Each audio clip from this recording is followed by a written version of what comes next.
কি খবর বন্ধুরা, ভালো আছেন তো? আমিও ভালো আছি। বন্ধুরা দেখতে পাচ্ছেন আজকে আমার দুইটা রেসিপি হলো ক্রিস্পি বেগুন ভাজা এবং চিকেন পাকোড়া। দুইটা রেসিপি কিন্তু খুবই লোভনীয়। ক্রিস্পি বেগুন ভাজাটা এত মজা, আপনারা ভাত পোলাও যে কোনো কিছুর সাথে খেতে পারেন বা এমনিও খেতে পারেন। যেহেতু বেগুন এবং চিকেনটা মশলা দিয়ে ম্যারিনেট করে রেখে ব্রেড ক্রাম্ব এবং কর্নফ্লাওয়ার দিয়ে খুব ভালো করে মাখিয়ে ডিপ ফ্রাই করে নেওয়া হয়েছে, তাই খেতে কিন্তু অনেক বেশি টেস্টি হয়েছিল।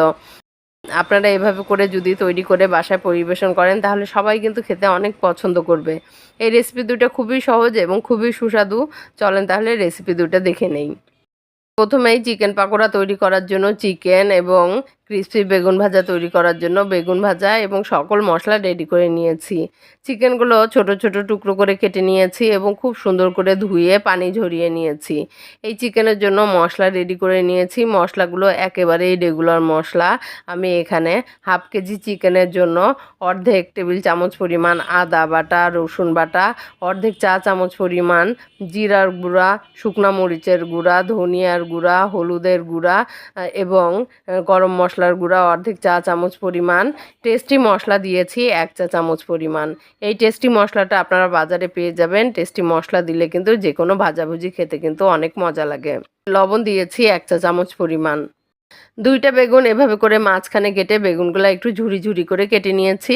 একটু মোটা মোটা করে ঝুরি ঝুরি করে এভাবে করে বেগুনগুলো সুন্দর করে কেটে নিয়েছি এবং বেগুনের জন্য মশলা রেডি করে নিয়েছি। দুইটা মিডিয়াম সাইজের বেগুনের জন্য আমি এখানে একই মশলা আদা বাটা অর্ধেক চা চামচ, রসুন বাটা, জিরার গুঁড়া, ধনিয়ার গুঁড়া, শুকনো মরিচের গুঁড়া, হলুদের গুঁড়া, টেস্টি মশলা অর্ধেক চা চামচ পরিমাণ নিয়েছি এবং লবণ নিয়েছি 1 চা চামচ।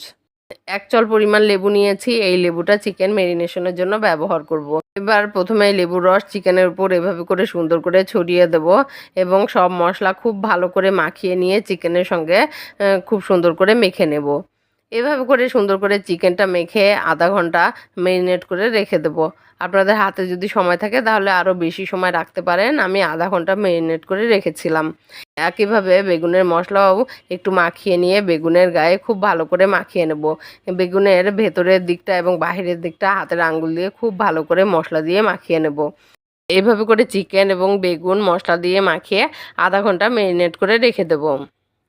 আধা ঘন্টা পর অর্থাৎ ভাজার আগ মুহূর্তে একটা ডিমের অর্ধেকটা অংশ নিয়ে নিলাম। 2 মুঠ পরিমাণ কুচানো পেঁয়াজ এবং কর্নফ্লাওয়ার, আমি এখানে 3 টেবিল চামচ পরিমাণ কর্নফ্লাওয়ার ব্যবহার করলাম। এবার এই সকল উপকরণ চিকেনের সঙ্গে খুব ভালো করে মাখিয়ে নেব এবং বেগুনের জন্য নিয়েছি ব্রেড ক্রাম্ব। আমি এখানে 4 টুকরা ব্রেড খুব সুন্দর করে ব্লেন্ড করে ব্রেড ক্রাম্ব তৈরি করে নিয়েছি। এই ব্রেড ক্রাম্বটা ভাজার আগ মুহূর্তে বেগুনের সঙ্গে মাখিয়ে নিয়ে বেগুনটা ভেজে নিতে হবে। এবার চুলায় একটা প্যান দিয়ে দেবো এবং এই প্যান গরম হলে এর ভেতরে 1 লিটার পরিমাণ রান্না সয়াবিন তেল দিয়ে দেবো।